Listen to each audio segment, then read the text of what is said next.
नमस्कार साथियों, स्वागत है आपका एक बेहद खास और ज़रूरी बातचीत में, जो सिर्फ एक पॉडकास्ट नहीं बल्कि साकेत बार एसोसिएशन के भविष्य की दिशा बदलने वाला मंच बनने जा रहा है।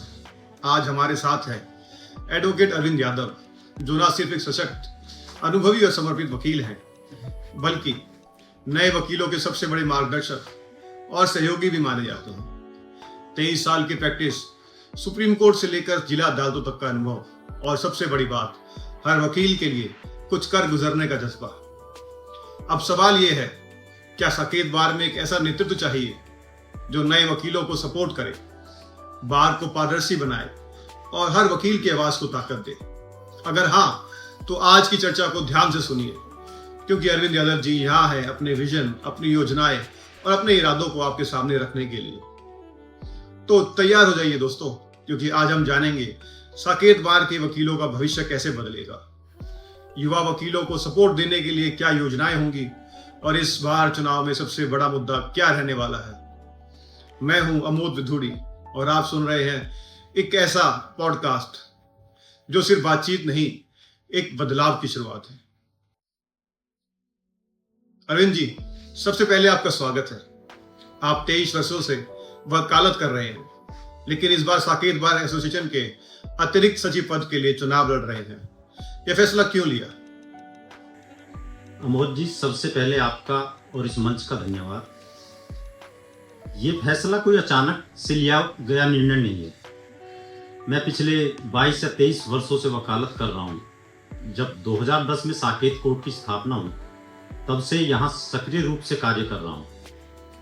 मैंने यहाँ वकीलों को संघर्ष करते हुए देखा है। नए वकील जो सही मार्गदर्शन के अभाव में भटक जाते हैं, चैम्बर की समस्या, बार की सुविधाओं की कमी और बहुत सी एडमिनिस्ट्रेटिव प्रॉब्लम्स हैं। जब आप एक समुदाय का हिस्सा होते हैं तो आपको सिर्फ अपने लिए नहीं बल्कि अपने साथियों के लिए भी सोचना होता है। इसलिए मैंने यह फैसला लिया कि अब बदलाव की जिम्मेदारी उठानी होगी और बार एसोसिएशन में एक सशक्त नेतृत्व लाना होगा। अरविंद जी, आपने 23 साल पहले जब वकालत शुरू की थी, तब और आज के समय में क्या सबसे बड़ा बदलाव देख रहे हैं? अमोद जी, जब मैंने वकालत की शुरुआत की थी, तब तकनीक रूप से कोर्ट इतनी विकसित नहीं थी।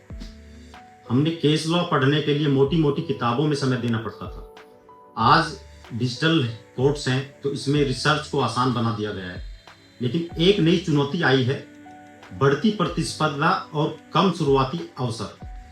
पहले जूनियर वकीलों को सीनियरों से सीखने के मौके मिलते थे, लेकिन अब यह परंपरा कम हो रही है। मुझे लगता है हमें एसोसिएशन के स्तर पर ऐसा माहौल बनाना होगा जहां अनुभव और युवा ऊर्जा का सही संतुलन हो। मैं इसे अपनी प्राथमिकता में रखूंगा कि युवा वकीलों को सही मार्गदर्शन मिले। अरविंद जी, युवा वकीलों को साकेत कोर्ट में किन मुख्य समस्याओं का सामना करना पड़ता है, और अगर आप जीतते हैं तो क्या उनके लिए कदम उठाएंगे? देखिए मोदी जी, युवा वकीलों की सबसे बड़ी समस्याएं ये हैं, जैसे फाइनेंशियल स्ट्रगल। कई नए वकील शुरुआत में आय का कोई निश्चित स्रोत नहीं बना पाते। दूसरी, सीनियर्स तक पहुंच नहीं हो पाती। उन्हें मेंटरशिप की जरूरत होती है, लेकिन गाइडेंस उस तरह से नहीं मिल पाता। चैम्बर की समस्या सबसे बड़ी समस्या है। नए वकीलों को अपने कार्य के लिए कोई जगह नहीं मिलती।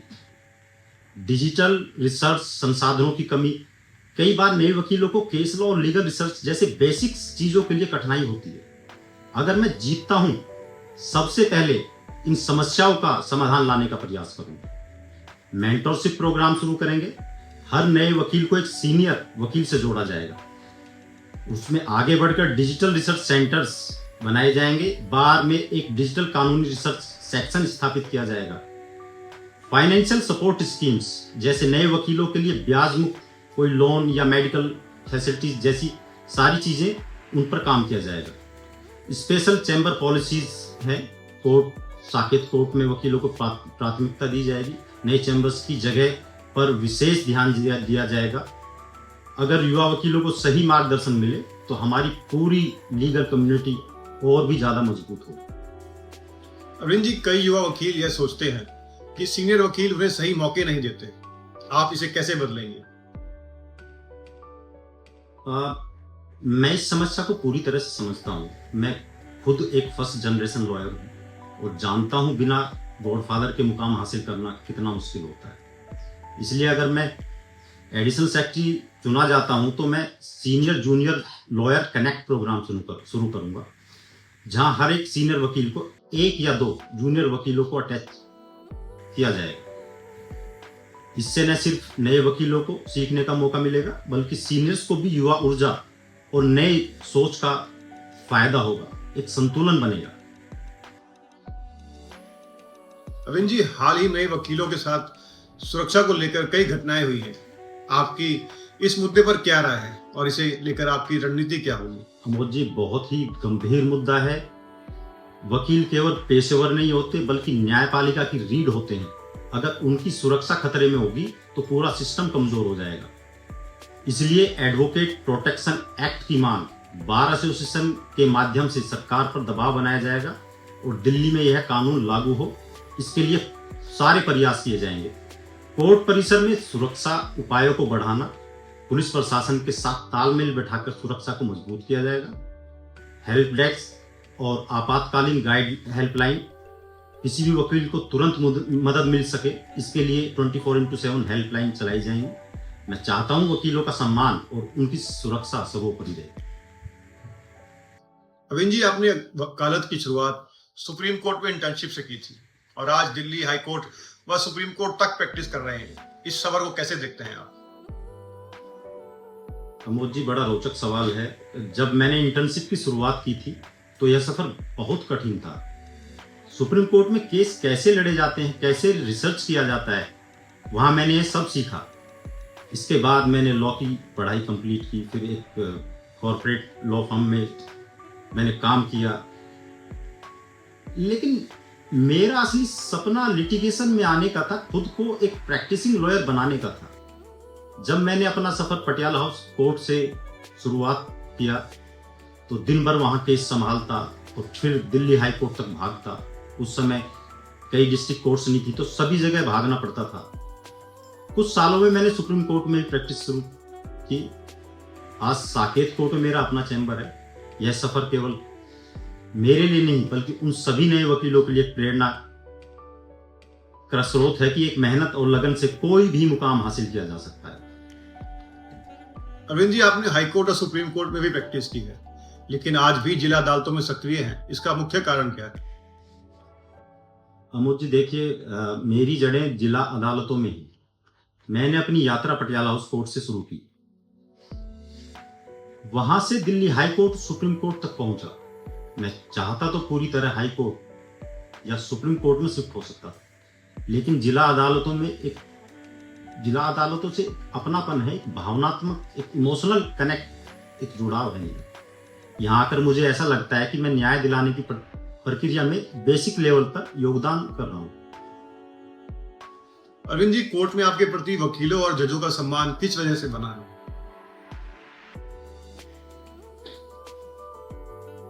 मैंने हमेशा लॉ के प्रति समर्पित रहकर काम किया। मैंने कभी किसी कोर्ट रूम में अनावश्यक आक्रामकता नहीं दिखाई, बल्कि अपने तर्कों और लॉजिकल अप्रोच से अपनी बात रखी है। जजों को भी ऐसे वकील पसंद आते हैं जो केवल इमोशंस पर ही नहीं, बल्कि लॉजिक्स और लॉ पर बात करते हैं। यही वजह है कि सीनियर वकीलों और जजों के बीच मेरी एक पॉजिटिव इमेज बनी हुई है। अरविंद जी, कोई ऐसा पल जब आपको लगा कि वकालत छोड़ देनी चाहिए? हाँ अमोद जी, कई बार ऐसा हुआ। शुरुआती दिनों में जब फाइनेंशियल स्ट्रगल था, तब ऐसा लगा कि शायद यह प्रोफेशन मेरे लिए नहीं है। लेकिन जब भी यह ख्याल आया, मैंने खुद को याद दिलाया कि मेरे लिए सिर्फ पैसा कमाने का जरिया नहीं है, बल्कि न्याय दिलाने का एक मार्ग है और मुझे ये करना चाहिए। आज जब भी पीछे मुड़ कर देखता हूँ तो खुशी होती है, मैंने हार नहीं मानी। अगर आपको कोई नया वकील आपसे सलाह लेना चाहे तो आप उसे क्या कहेंगे? अगर आप नए वकील हैं तो 3 बातें याद रखें। पहले, 3 साल सिर्फ सीखने पर ध्यान दें, कमाने की चिंता न करें। दूसरा, हर सुनवाई को एक अवसर समझें, आपको हर केस से कुछ ना कुछ सीखने को मिलेगा। और तीसरी चीज, कभी भी कोर्ट में घबराए नहीं, जज से आंख में आंख डालकर बात करें। अगर आपने ये 3 चीजें पकड़ ली तो आप जरूर सफल होंगे। अरविंद जी, आपने हमेशा खुद को फिट रखा है। कोर्ट की व्यवस्थाओं के बावजूद आप अपनी फिटनेस को कैसे मैनेज करते हैं? देखिए मुझे, मेरे लिए फिटनेस सिर्फ शरीर के लिए नहीं बल्कि दिमाग के लिए भी है। मैं दिन में 5 से ज्यादा किलोमीटर दौड़ता हूँ और फिर जिम भी जाता हूँ। इतनी व्यस्तता के बीच में भी वकालत में मानसिक स्टेमिना बहुत जरूरी होता है और फिटनेस इसमें सबसे ज्यादा मदद करती है। अरविंद जी, अब हम कुछ शॉर्ट सवाल पूछेंगे, उसका जवाब भी आप शॉर्ट में दीजिए और जल्द जल्द दीजिए। अगर आपको 10 सेकंड में नए वकीलों को एक सबसे जरूरी सलाह देनी है तो वो क्या होगी? सिर्फ एक चीज, किसी भी हाल में सीखना बंद मत करो। चाहे वो कोर्ट हो, सीनियर्स हो, खुद की गलतियां, जीवन का कोई भी पार्ट हमेशा सीखो। क्या वकालत वाकई सिर्फ बड़े बैकग्राउंड वालों के लिए होती है? बिल्कुल नहीं। मैं खुद एक फर्स्ट जनरेशन लॉयर हूं। अगर आप मेहनत, नेटवर्किंग और सीखने की भूख रखते हैं तो इस प्रोफेशन में कोई भी नाम कमा सकता है। हाँ, सफर जरूर, स्ट्रगल होती है, बहुत मुश्किल होता है, लेकिन नामुमकिन कुछ भी नहीं है। अगर वकीलों को खुद को ब्रांड बनाना है तो 3 सबसे जरूरी चीजें क्या होंगी? पहली चीज, आपका काम सबसे बड़ी पहचान है। दूसरी चीज, नेटवर्किंग करें, सही लोगों से मिलें। तीसरी चीज, सोशल मीडिया को सही तरीके से इस्तेमाल करना सीखें। क्या आज के इस दौर में बिना गॉडफादर के बड़ा वकील बना जा सकता है? 100%। अगर आप अपनी मेहनत से क्लाइंट्स और सीनियर्स का विश्वास जीतते हैं तो आपको किसी भी गॉडफादर की जरूरत नहीं पड़ेगी।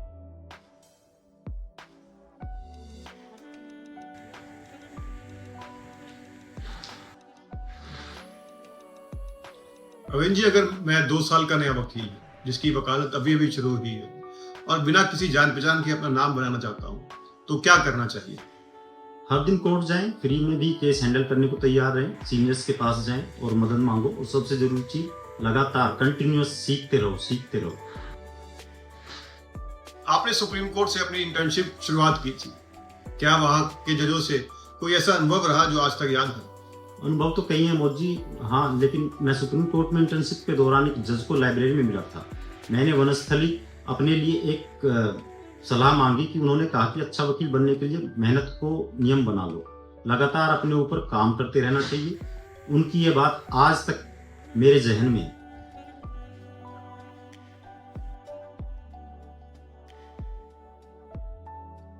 अगर आपको अपने 23 साल के करियर में किसी एक गलती को ठीक करने का मौका मिले तो वो क्या होगा? मैं जल्दी ही अपने नेटवर्क पीआर पर काम करता। नए वकीलों को यही सलाह दूंगा, जितनी जल्दी हो सके बार के सीनियर्स और अच्छे वकीलों से दोस्ती करें।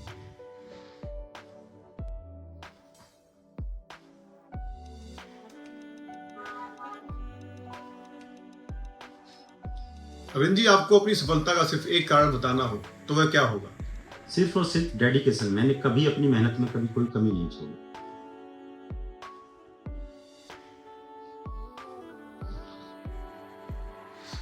अरविंद जी, अगर कोई वकील हर दिन सिर्फ 30 मिनट अपनी ग्रोथ के लिए देना चाहे तो क्या करना चाहिए? सीधा सा है, हर दिन 30 मिनट केस लॉ स्टडी करें, 10 मिनट सीनियर्स के साथ बातचीत करें, 10 मिनट अपने क्लाइंट्स या फ्यूचर प्लानिंग के लिए रखें। आपके हिसाब से साकेत बार को और बेहतर बनाने के लिए सबसे बड़ी चीज क्या होनी चाहिए? हाँ प्रमोद जी, युवा वकीलों के लिए ज्यादा मौके मिले। बिना उनके सशक्तिकरण के बार का भविष्य कभी भी बेहतर नहीं हो सकता। अरविंद जी, अगर आपको 5 साल बाद कोई वकील कॉल करे और कहे कि आपकी मेंटोरशिप ने उसकी लाइफ बदल दी तो आपको कैसा लगेगा? प्रमोद जी, यही मेरी सबसे बड़ी जीत होगी। मैं चाहता हूं जब मैं इस बार एसोसिएशन से जाऊं तो हर युवा वकील कहे कि हाँ, अरविंद यादव ने हमारे लिए कुछ किया। अरविंद जी, बार एसोसिएशन की राजनीति क्या सिर्फ बड़े नामों तक सीमित रहनी चाहिए? नहीं, बिल्कुल नहीं। साकेत बार हो या कोई भी बार एसोसिएशन, यह सिर्फ बड़े नामों का क्लब नहीं हो सकता। यहाँ हर मेहनती वकील को अपनी जगह बनानी चाहिए। अगर हम बदलाव चाहते हैं तो हमें खुद आगे आना होगा। अरविंद जी, आज के दौर में लॉ प्रैक्टिस शुरू करने वाले वकीलों के लिए सबसे बड़ी चुनौती क्या है? देखिए मोदी जी, सीधा सा बेसिक है, सबसे बड़ी चुनौती आपकी क्लाइंटेज केसेस उनका मिलना। अगर आपके पास काम नहीं है तो आप कितना भी टैलेंटेड हो, ग्रोथ नहीं होगी। यही वजह है कि मैं चाहता हूं कि नए वकीलों को गाइडेंस मिले, उन्हें सीनियर्स का सहयोग मिले और एक मेंटोरशिप प्रोग्राम शुरू किया जाए। अरविंद जी, क्या बार एसोसिएशन को नए वकीलों के लिए स्टाइपेंड या आर्थिक सहायता देनी चाहिए? हाँ बिल्कुल, अगर मेडिकल इंटर्न्स को स्टाइपेंड्स मिल सकता है तो नए वकीलों को क्यों नहीं दिया जा सकता। मैं इस मुद्दे को गंभीरता से उठाऊंगा और कोशिश करूंगा कि बार एसोसिएशन में इसके लिए कोई ठोस नीति बने। अरविंद जी, कोर्ट रूम में वकील के आत्मविश्वास को सबसे ज्यादा क्या प्रभावित करता है? देखिए मोदी जी, 3 चीजें हैं, तैयारी, बॉडी लैंग्वेज और आवाज।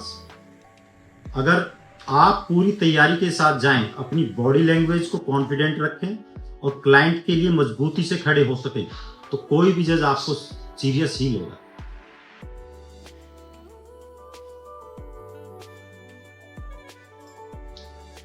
अरविंद जी, आपकी नजर में एक आदर्श बार एसोसिएशन कैसी होनी चाहिए? जहां हर वकील को बराबरी का सम्मान मिले, हर वकील को गाइडेंस मिले, नए वकीलों को गाइडेंस मिले और बार एसोसिएशन सिर्फ चुनिंदा लोगों का समूह न बनकर सभी वकीलों का घर बने। एक ऐसी बार एसोसिएशन। अरविंद जी, क्या बार एसोसिएशन में पारदर्शिता की कमी है? देखिए मोदी जी, बहुत रोचक सवाल है आपका। पारदर्शिता हमेशा सुधार की गुंजाइश रखती है। अगर मैं चुनाव जीतता हूं तो मेरी प्राथमिकता होगी कि हर निर्णय और हर कदम को पूरी पारदर्शिता से पेश किया जाए ताकि सभी वकीलों को लगे कि यह एसोसिएशन उनकी है। अरविंद जी, आपने 23 साल की प्रैक्टिस में बार एसोसिएशन में सबसे बड़ी समस्या क्या देखी? सबसे बड़ी समस्या है कि युवा वकीलों को सही दिशा न मिलना और अनुभवी वकीलों को सम्मान नहीं मिलता। बार एसोसिएशन में इन दोनों का बैलेंस बनाना होगा किसी भी कंडीशन में। अगर आप बार के अतिरिक्त सचिव बनते हैं तो पहले काम क्या करेंगे? तो मुझे पहला काम एक लीगल मेंटोरशिप प्रोग्राम शुरू करना ताकि नए वकीलों को सही गाइडेंस मिले और उन्हें शुरुआत में काम और सलाह की कमी न महसूस हो।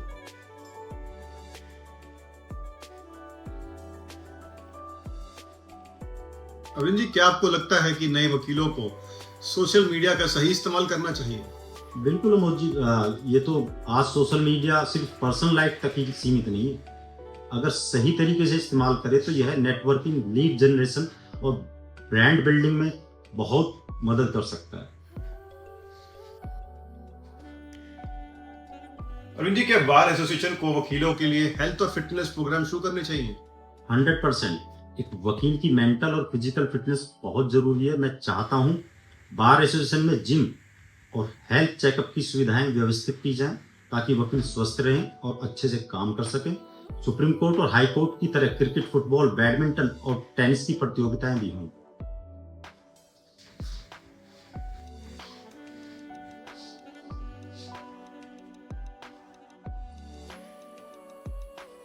अरविंद जी, अगर कोई नया वकील डिप्रेशन में हो, हताश महसूस कर रहा हो, तो आप उसे क्या कहेंगे? सुनिए मोदी जी, ये कभी ना कभी हर किसी वकील के जीवन में आता है और उससे यही है कि कभी हताश नहीं होना चाहिए। सिर्फ मेहनत करो, वही नए लोगों से मिलो, सीनियर्स के साथ बैठो, जीवन को हमेशा पॉजिटिव तरह से लो।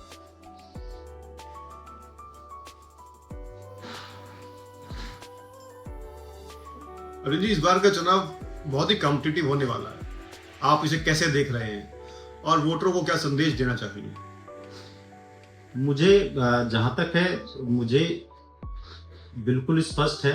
युवा वकीलों के लिए मेरा विजन, युवा वकीलों के लिए अवसर बढ़ाना, बार एसोसिएशन को अधिक पारदर्शी बनाना, सुरक्षा और सुविधाओं को बेहतर बनाना, साकेत बार को दिल्ली की आधुनिक बार बनाना जो कि अभी भी है, हर वकील की समस्याओं का तुरंत समाधान करना और कई चीजें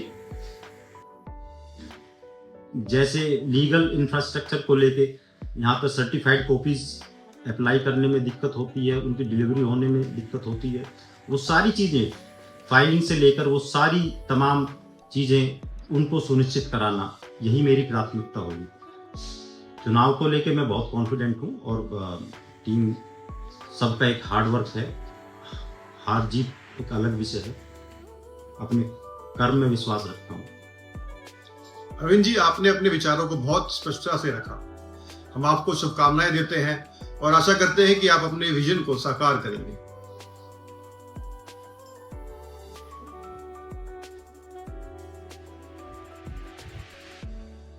बहुत बहुत धन्यवाद अमोद जी। मैं अपने सभी साथी वकीलों से कहना चाहता हूं कि मैं आपकी सेवा के लिए हमेशा तत्पर रहूंगा।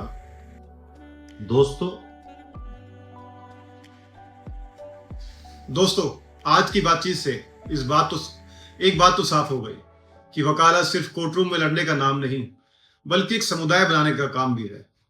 अरविंद यादव जी की यात्रा, उनका संघर्ष और उनकी सोच हमें यह सिखाती है कि अगर इरादा नेक हो तो कोई भी बदलाव नामुमकिन नहीं। साकेत बार एसोसिएशन के वकीलों के लिए चुनाव सिर्फ किसी पद के लिए नहीं, बल्कि नए नेतृत्व और नई सोच के लिए भी है। अरविंद यादव जी जैसे नेता हमें याद दिलाते हैं कि बार एसोसिएशन सिर्फ सीनियर वकीलों के लिए नहीं, बल्कि हर वकील के लिए है जो यहाँ अपने कैरियर की नींव रखता है। अगर आप भी चाहते हैं कि साकेत बार का हर वकील, खासकर नए साथी, एक मजबूत, सुरक्षित और सहयोगी माहौल में काम करे, तो सही फैसले ले, सही व्यक्ति को चुने और बदलाव का हिस्सा बने। मैं अमोद धूड़ी इस शानदार बातचीत के लिए अरविंद यादव जी का तहे दिल से धन्यवाद करता हूं और सभी श्रोताओं को इस पॉडकास्ट को सुन रहे हैं उनका भी धन्यवाद करता हूं। अगली बार फिर मिलेंगे एक नए मुद्दे, एक नई चर्चा के साथ। तब तक सच का साथ दें, न्याय की राह पर बढ़ें और एकजुट रहें। धन्यवाद।